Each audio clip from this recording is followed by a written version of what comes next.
Hello, Buddy Crow, back again with another video. In this video, I want to talk about Persona 5 because I've recently just finished playing it.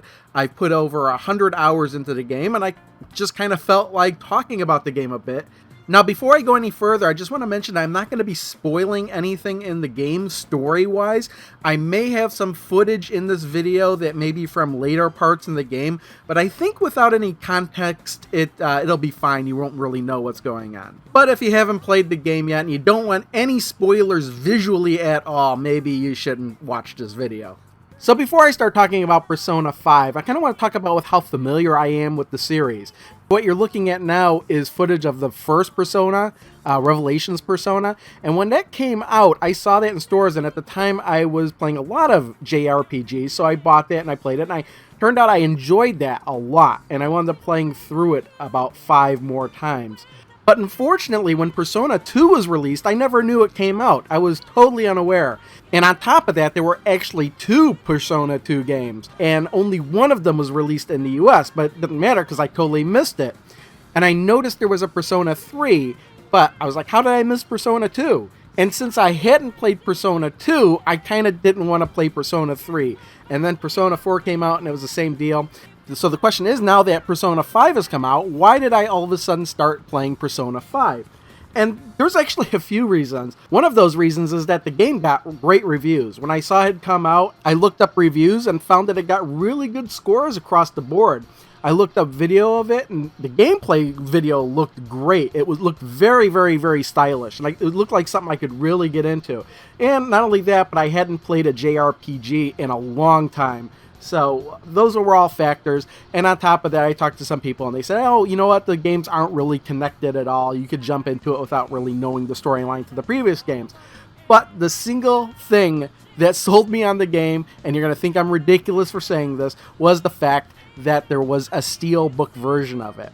And saw that the steelbook was the same price as the regular game, so I just went ahead and bought it. So the game actually starts kind of in the middle. And it's right after you get arrested for all the things that you've been doing. And you don't know what that is because you're actually new to the game. And what's funny is the game actually makes sense of this by drugging you. And so your memory's all hazy. So you're kind of playing the game in flashback while you're in custody. And what's really cool is that the game kind of flashbacks and flash forwards as you do certain things in the game. So you may do something in the game, and the game will flash forward to the present time, and the prosecutor's like, oh, so you did this and this and this back. So it's pretty cool. But actually, in the very beginning of the game, you are a high school student that's arrested and charged with a crime you didn't commit. And because of this, you're put on probation for 1 year. And then you're sent to live with a family friend who takes you in. I don't really remember what his relation to your family is. The important thing is that he takes you in to this new location, and you wind up living in a storage room in the coffee and curry shop that he owns and runs. But then on your way to your first day at your new school, you start immediately making friends, and you discover the metaverse, where things start to get a little complicated.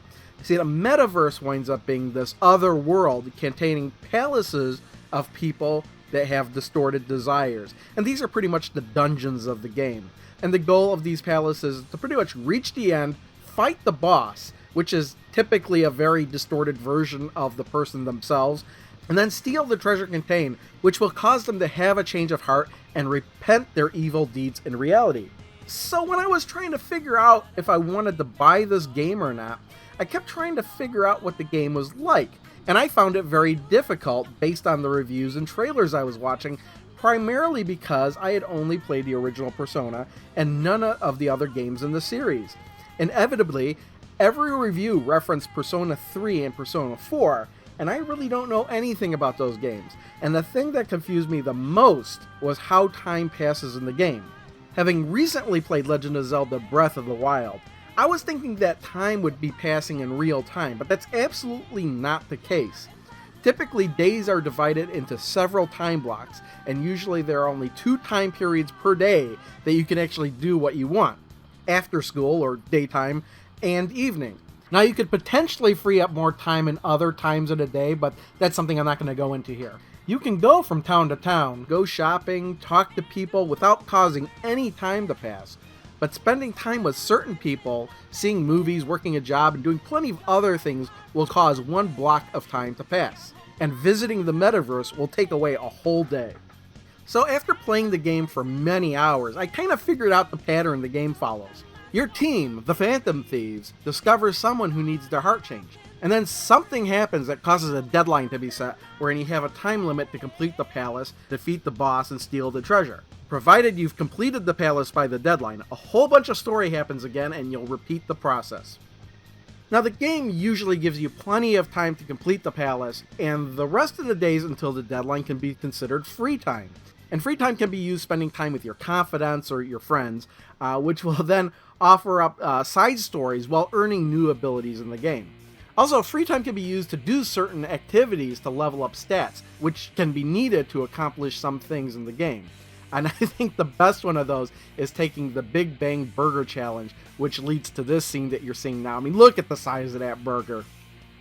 Now, since visiting the metaverse consumes a whole day, it's usually a good strategy to try and accomplish as much as you can in one visit, since multiple visits will take time away from leveling up skills and confidence. The metaverse also is home to mementos, which is basically a randomly generated labyrinth which can be visited whenever you like. Now, both the palaces and mementos are where the fighting takes place, and it's pretty simple and straightforward.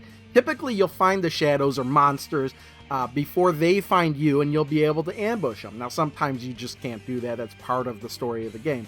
But when you do ambush them, you get to attack first. Now, it can be difficult when fighting a monster for the first time because you don't know what it's weak to, and it's a bit of trial and error. But when you know what its weakness is, it becomes a cakewalk, because hitting the monster with an attack that it's weak to will cause them to drop. And when all the monsters you're fighting are dropped to the floor, you have the option of performing an all-out attack or negotiating with the monsters for money, items, or even trying to convince them to join you. The only times I've died in battle was when I couldn't figure out the weaknesses quick enough, or I was just making extremely stupid choices. Mementos is also the place to go to handle optional requests to change people's hearts. These people also have twisted hearts, but not so twisted as the ones that have their own palaces. And some of these requests are necessary to completing other things in the game, and the further you get in the game, the deeper and more dangerous Mementos gets. Now, there's one thing I haven't mentioned up to this point, and it's the Velvet Room. And you'll make several trips to the Velvet Room, both in story and optional. You'll find gates to the Velvet Room scattered throughout the game, so you can pretty much visit there whenever you'd like. Primarily, that's where you handle all the personas that you've collected. Every character in the game has just one persona, except for you. You can have multiple personas. And since you're limited to the number of personas you can have, the Velvet Room is there to help you manage those personas. You can level them up, level other ones up, kind of merge them together to create newer and stronger personas.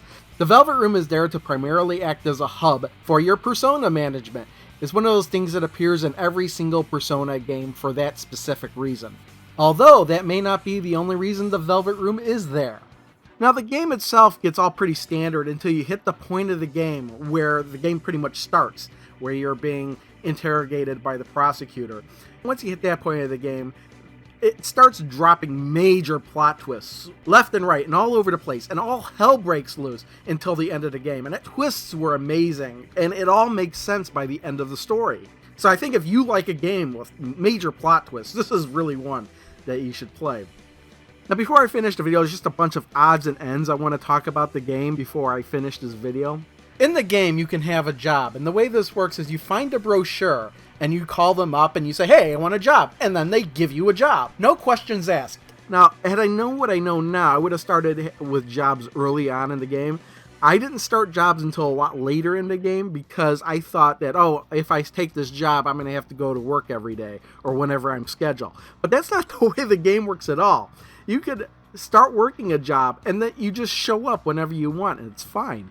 It's like you can show up to a job once and then show up a couple weeks later. You're like, yeah, I'm here to work today. And they're like, oh, okay. And I thought that was just a weird thing. I mean, I could see where it's necessary for gameplay, but it just seems really weird to me. The other thing that I had a little bit of a problem with is that when you are in the dungeons, and earlier I said you can ambush monsters, and sometimes you can do this by hiding behind walls or whatnot. but it's really fidgety to me because if you hide behind a wall and you kind of move the analog stick, you might all of a sudden burst around a corner or something like that. And there's certain angles in which you can't even see the monsters because the camera won't go where you want it to. And I've had issues where I fumbled around, kind of lost my cover without knowing where the monster was and getting attacked by behind. And that's one of the worst things that could happen to you in the game, is starting off at a major disadvantage like that. And it's just really frustrating when combined with the fact that you were trying to ambush it, but just the camera gets all fidgety and you just lose control. I don't know if anybody else had that issue, but with me it was an issue from time to time. Since we're kind of talking about fighting monsters, one of the minor things that I kind of didn't like in the game is how each persona is limited to only 8 skills. Now, personas do level up as you play the game, and they will learn new abilities, but if they already know 8 abilities, then you're forced to delete one. And that's something that I don't like. I don't know if there's some sort of strategy purpose to it. Why can't they just learn everything without forgetting anything? And that's something I find just bizarre. Oh, the next thing I thought that was pretty annoying is I said earlier that you have up until a certain deadline to do certain things. Up until that deadline, you pretty much have free time. So I could be going and trying to do things and trying to level up this and trying to level up that. And then all of a sudden the story will take over and you all of a sudden can't do anything for days and days and days. And where it becomes an issue is where you can do things like rent DVDs. You have to return a DVD within a certain time limit. So if you rent a DVD and you need to return the DVD and the story kicks in, all of a sudden several days will pass. You'll be unable to return that DVD as much as you want to. And by the time you finally get around to doing it, it's late and you have to pay more to return it. Another thing I thought that was kind of odd was the fact that you are a student in school and oftentimes you'll get called on in class to answer questions and you have to take exams and whatnot. And I kind of wanted to take those on my own without looking anything up and kind of cheating to figure out what the answers were. The problem is that some of the questions were very Japan-centric. And don't get me wrong, I'm glad they didn't do a localization for that and changing all the questions and whatnot and doing all this censorship like they did with the first Persona game. But there were just some questions that were pretty much impossible for me to answer. So I wound up just looking up all the answers anyway and kind of cheating my way. Hey, it's worth knowledge points. And I kind of wanted to make it a goal to be the smartest person in the school at the end of the game, which is pretty much what I did. And then finally, the last thing I wanted to talk about was dating. Because I wouldn't have mentioned this, but it seemed like a lot of people I talked to about the game kept talking about dating girls, because you could date almost any girl in the game. Everybody kept bringing this up, but it didn't seem like that big of a deal in the game, because you could probably go through the whole game without dating anybody, and it wouldn't make a difference. I guess it would change a little bit of something at the end, but overall, it really doesn't matter from my point of view. It won't change the end of the game or anything. But I did date somebody, if you're curious who it was, it wound up being Makoto. That's who I dated. But overall, yes, it was an amazing game. I wound up playing for over 100 hours. And part of me wants to start playing it again, because when you finish the game and you could start playing the game again with your old save file, some stuff will carry over. So to me, it would be kind of interesting to play the game with some of the confidence already maxed out, continuing with all the money that I had left over in the game. And I don't know what else carries over. That's one of the reasons I'm kind of curious to start again. But I get so many other games to play that I'm going to have to forgo that for a while at least. Maybe in a couple months, maybe if there's a dry spell or something like that, I'll pop it back in and see what happens with that. But honestly, I don't know if I'll do that. I mean, I did play the first Persona game 5 times.